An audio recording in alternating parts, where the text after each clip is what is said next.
명장이라고 하는 칭호를 듣는 스포츠 감독들이 있죠. 야구나 축구나 그 감독들의 이야기를 듣다 보면 재밌는 이야기를 듣게 됩니다. 징크스에 대한 이야기인데, 어떤 경기에서 이기게 되면 계속 그 다음 경기 질 때까지 계속 그 팬티를 갈아입지 않는다는 이야기를 하시더라고요. 그러니까 때로는 양말을 갈아 신지 않기도 하고, 또 신을 바꿔 신지 않기도 하고, 또 어떤 경기장에서 경기를 했는데 빨간 외투를 입고 경기를 했는데 그 경기가 너무 잘 풀리면 그 경기장에 갈 때마다 그때는 항상 빨간 외투를 입는, 그러니까 뭔가 그런 것들을 통해서 경기를 승리할 수 있는 그런 징크스를 가지고 사는 것을 보게 됩니다. 근데 만약 그것이 정말 효과적인 방법이라면 우리도 아마 그 방법을 따라 살아갈 거예요. 좀 더럽지만 그것이 우리에게 중요한 어떤 삶의 순간순간에 효과가 있다면 그렇게 아마 할 거예요. 그런데 우리가 그렇게 따라하지 않는 이유는 그것이 그 사람 개인만의 것이기 때문에 우리가 따라하지 않는 거죠. 우리가 인생을 살아가다 보면 운이라고 하는 것이 필요하다는 것을 경험할 때가 있어요. 그래서 우리가 좋은 일을 만나면 운이 좋았다라고 사람들은 표현하죠. 근데 우리가 이 운이라고 하는 단어를 쓸 때 그것이 이 노력이라고 하는 것과 반대되는 개념이라고 생각할 때가 참 많습니다. 그런데 그 탁월한 명장들이 그렇게 훌륭한 선수들을 가지고 경기를 함에도 불구하고 그분들이 경험하는 것은 이 경기에 참 운이 굉장히 경기의 큰 흐름을 좌우한다는 것을 경험할 때가 많다라고 하는 겁니다. 그래서 한 선수가 딱 쳤는데 조금만 오른쪽으로 갔더라면 그것이 홈런이 되고 그것이 경기의 흐름을 바꿔놓았을 텐데, 그 슛이 골대 맞고 나오지 않고 그때 슛이 들어갔더라면 우리가 경기의 주도권을 가지고 와서 승리했을 텐데, 그런 경험을 할 때가 많이 있다라고 하는 겁니다. 그래서 사람들은 그것이 운이든 아니면 우리가 신이든 어떤 초월적인 존재에 대한 갈망이 있다는 거예요. 그것을 통해서 내 삶이 정말 중요한 순간에 도움을 받고자 하는 그런 갈망이 다 있다라고 하는 겁니다. 사람들 머릿속에 막연한 어떤 초월적인 존재, 그 신에 대해서 하나님께서 이스라엘이라고 하는 한 민족을 택하시고 그 민족들을 통해서 그 하나님이 누구이신지를 보여주기를 기뻐하셨죠. 그런데 그럼에도 불구하고 우리가 구약 성경을 읽다 보면 우리가 정말 지겹도록 반복해서 듣게 되는 이스라엘 백성들의 문제는 우상 숭배라고 하는 거죠. 오늘 성경 본문 5절은 이렇게 하나님께서 말씀을 시작하십니다. 여호와께서 이와 같이 말씀하시니라. 무릇 사람을 믿으며 육신으로 그의 힘을 삼고 마음이 여호와에게서 떠난 그 사람은 저주를 받을 것이라. 그는 사막의 떨기나무 같아서 좋은 일이 오는 것을 보지 못하고 광야 간조한 곳 건건한 땅 사람이 살지 않는 땅에 살리라.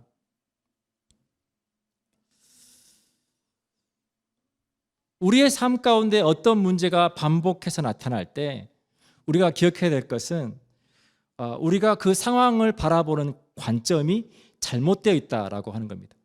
그러니까 똑같은 상황을 만났는데 계속해서 그 문제가 반복이 될 때 내가 그 상황을 바라보는 나의 관점이 문제가 있다. 지금 이스라엘 백성들의 삶 가운데 계속해서 이 우상 숭배의 문제가 나타나고 그것으로 인해서 그들이 하나님의 심판과 하나님의 징계를 받음에도 불구하고 계속해서 그 일이 나타나는 이유가 무엇일까? 그것은 수단과 목적이 바뀌었기 때문에 그렇다라고 하는 거예요. 제가 인생을 살아가면서 저희가 하게 되는 질문들 중에 많은 질문들은 그런 거죠. 어떻게 하면 내가 성공할 수 있을까? 어떻게 하면 내가 돈을 더 많이 벌 수 있을까? 어떻게 하면 내가 인정받을 수 있을까? 승진할 수 있을까?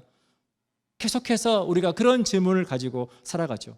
근데 우리가 예수님을 만나고 나서 신앙생활을 하면서 우리가 깨닫게 되는 것은 우리의 삶 가운데 그런 것들이 너무나 중요하지만 그것이 우리 인생의 목적이 아니라 하나님께서 우리 각 사람을 부르시고 하나님의 뜻 가운데로 살아가는 삶이 우리 인생의 목적이구나, 그걸 깨닫게 되는 거죠. 그래서 더 이상 그것이 우리 인생의 목적이 되지는 않는데, 이스라엘 백성들, 또 우리가 그리스도 안에서 우리가 그리스도인으로서 신앙생활을 우리의 삶의 자리에 우리가 이 수단과 목적을 우리가 헷갈리기 시작할 때, 우리도 또한 동일하게 이 우상 숭배의 문제, 하나님 외에 다른 것들을 신뢰하고 그것을 통해서 내 삶을 세워가려고 하는 실수를 하게 된다라고 하는 겁니다. 우리가 인생을 살아갈 때 우리가 혼자만의 힘으로 살아갈 수 없다는 것을 경험을 하게 됩니다. 우리 혼자만의 힘으로 살아갈 수 없다는 걸 경험을 할 때, 그러면 우리가 하나님을 더 많이 신뢰할 것 같은데 왜 우리가 하나님을 더 많이 신뢰하지 못할까? 오늘 5절은 무릇 사람을 믿으며 육신으로 그의 힘을 삼고 마음이 여호와에게서 떠난 그 사람은, 사람들이 오히려 하나님을 신뢰하는 것이 아니라 오히려 사람을 신뢰하고 사람을 믿고 자기 힘으로 인생을 살아가려고 하고 오히려 하나님을 떠나더라 라고 얘기를 하는 겁니다. 우리가 왜 우상을 숭배하는지 그걸 생각해 볼 때, 많은 사람들이 나에게 이렇게 살아라 저렇게 살아라, 이것은 해라 이것은 하지 마라, 이래라 저래라 하는 그 신 말고 알라딘에 나오는 지니처럼 우리가 원할 때 우리가 원하는 방식으로 우리의 삶 가운데 도움을 줄 수 있는 그러한 신을 원할 때가 많다라고 하는 거예요. 바꿔 말하면 그 초월적인 존재인 신마저도 우리 인생의 성공을 위해서 수단으로 바뀌어버리는, 내 인생의 목적을 위해서 그 믿음조차도 수단이 되어버리는 그러한 신앙생활을 하기가 쉽다라고 하는 것입니다. 시편 121편 1절로 4절은 사람들이 가지고 있는 이 오해에 대해서 설명을 해줍니다. 내가 산을 향하여 눈을 들리라. 나의 도움이 어디서 올까?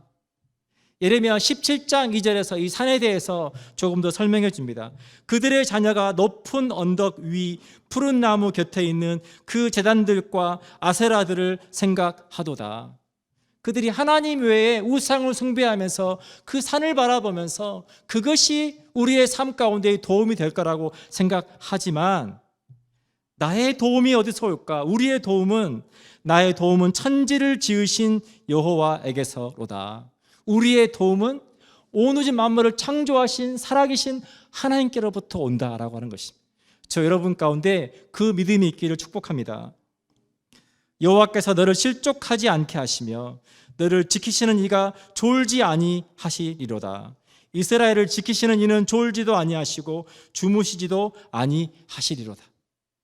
우리 삶 가운데 어떤 초월적인 존재의 도움이 필요할 때, 우리가 그리스도인으로서 삶을 살아갈 때 너무 도움이 필요한데 하나님께서 도와주시지 않는 것 같고 하나님께서 내 기도를 들어주시지 않는 것 같은 그러한 때에 우리의 마음이 우리도 모르게 하나님이라고 하는 존재가 내 삶에 도움이 되지 못한다라고 오해하기가 쉽다라고 하는 거예요.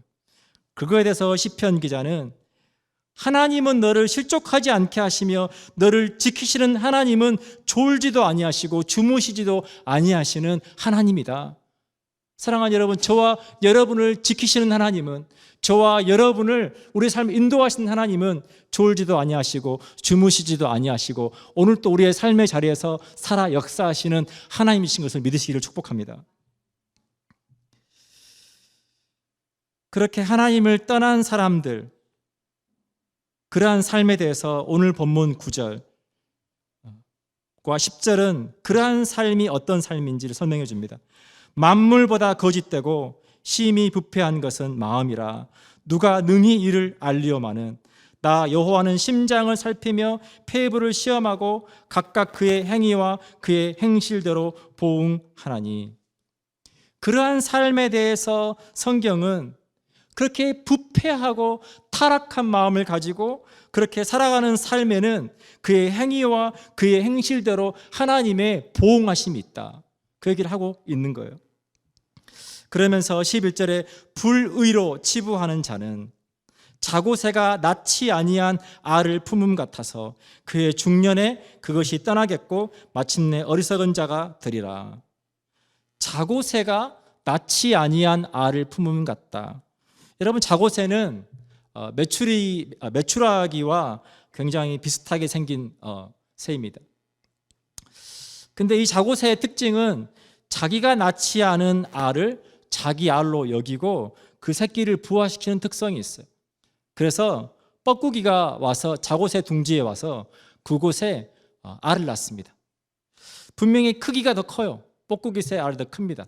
더 큰데도 불구하고 이 자고새가 그것을 자기 알로 생각하고 20일 동안 품습니다. 20일 동안 품다 보면 이 뻐꾸기 알이 가장 먼저 부화해요. 가장 먼저 부화해서 놀라운 일을 합니다. 무엇을 하냐면 그 둥지에 있는 모든 알들을 다 밀어내요. 다 밀어내서 다 죽여버립니다. 그리고 자기만 엄마의 사랑을, 어미새의 사랑을 받는 거죠.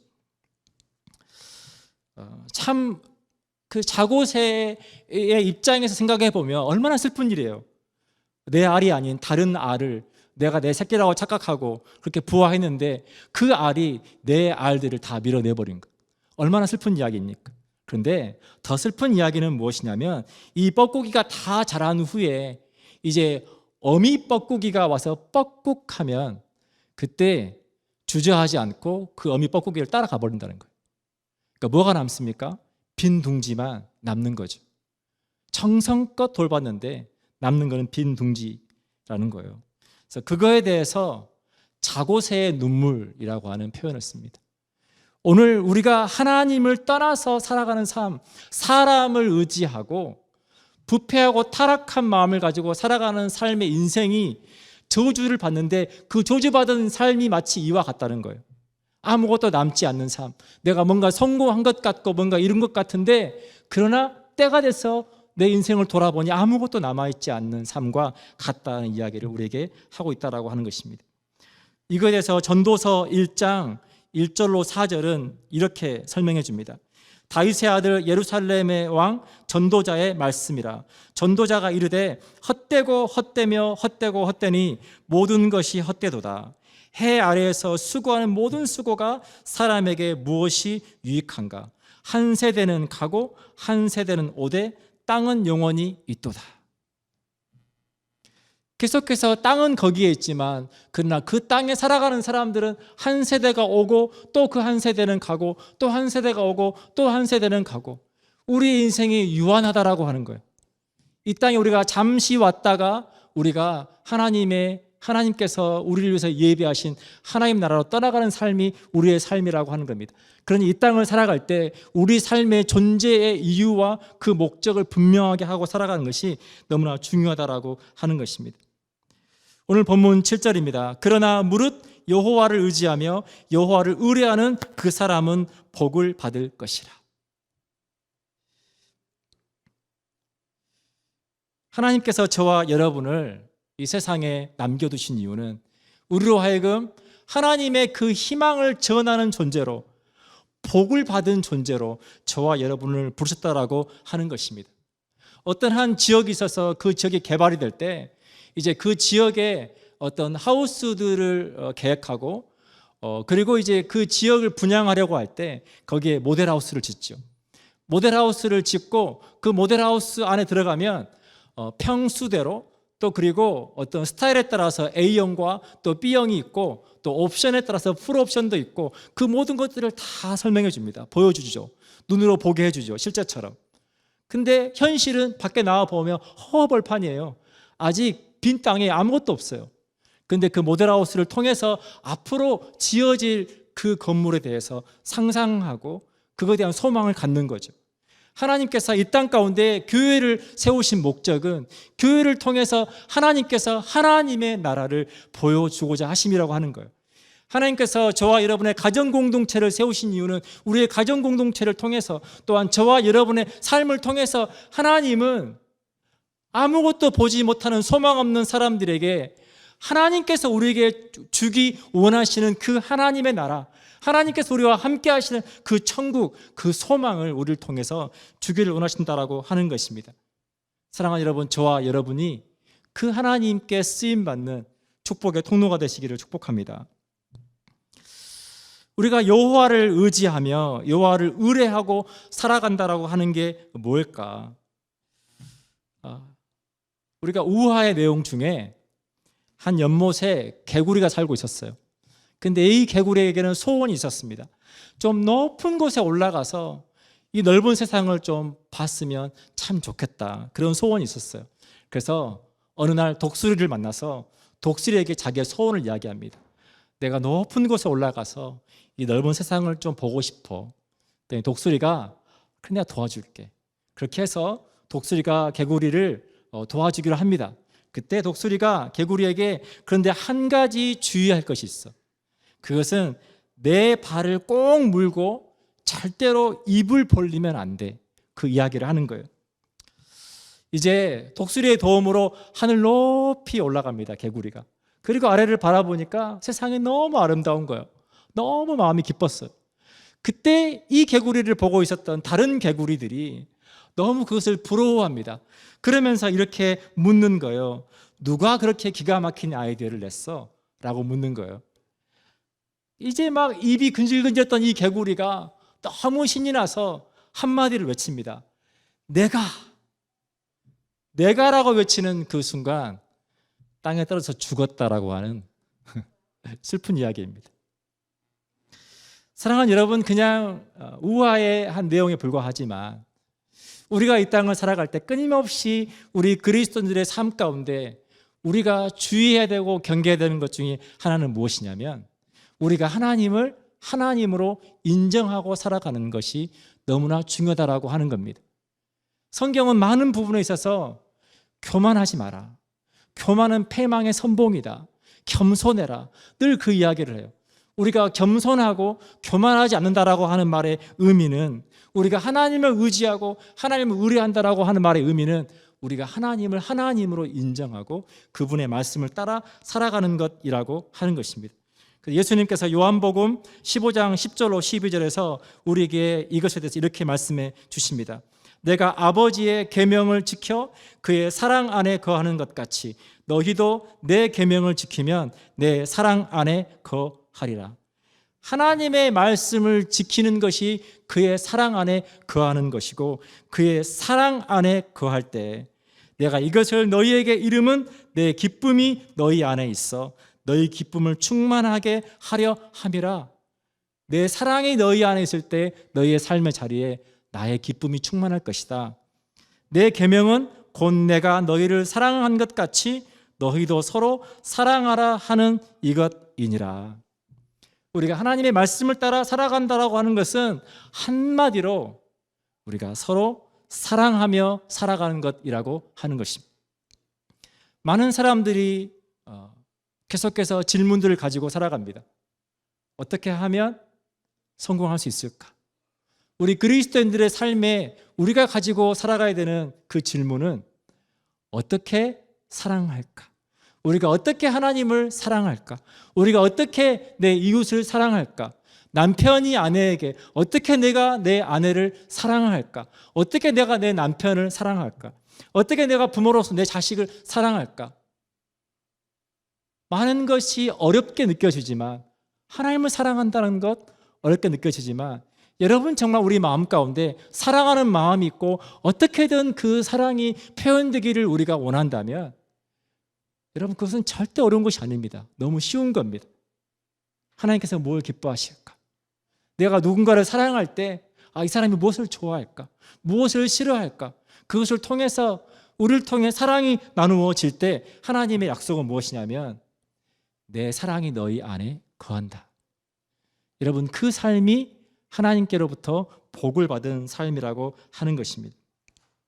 하나님께서 우리를 사랑하시는 그 방법에 대해서 내가 어떻게 세상을 사랑할까 하나님께서 고민하시고, 그리고 하나님께서 선택하신 방법이 요한복음 3장 16절로 18절입니다. 하나님이 세상을 이처럼 사랑하사 독생자를 주셨으니 이는 그를 믿는 자마다 멸망하지 않고 영생을 얻게 하려 하심이라. 하나님이 그 아들을 세상에 보내신 것은 세상을 심판하려 하심이 아니요 그로 말미암아 세상이 구원을 받게 하려 하심이라. 그를 믿는 자는 심판을 받지 아니하는 것이요 믿지 아니하는 자는 하나님의 독생자 이름을 믿지 아니함으로 벌써 심판을 받은 것이니라.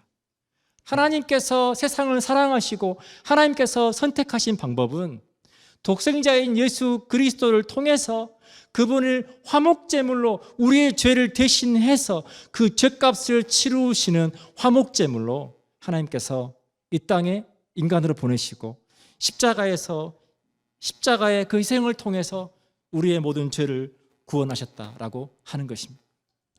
사랑하는 여러분, 우리가 하나님의 말씀대로 살아갈 때 그것이 우리 인생의 복이 됩니다.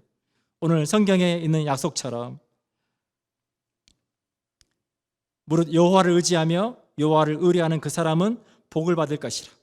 그는 물가에 심어진 나무가 그 뿌리를 강변에 뻗치고 더위가 올지라도 두려워하지 아니하며 그 잎이 청청하며 가무는 해에도 걱정이 없고 결실이 그치지 아니함 같으리라.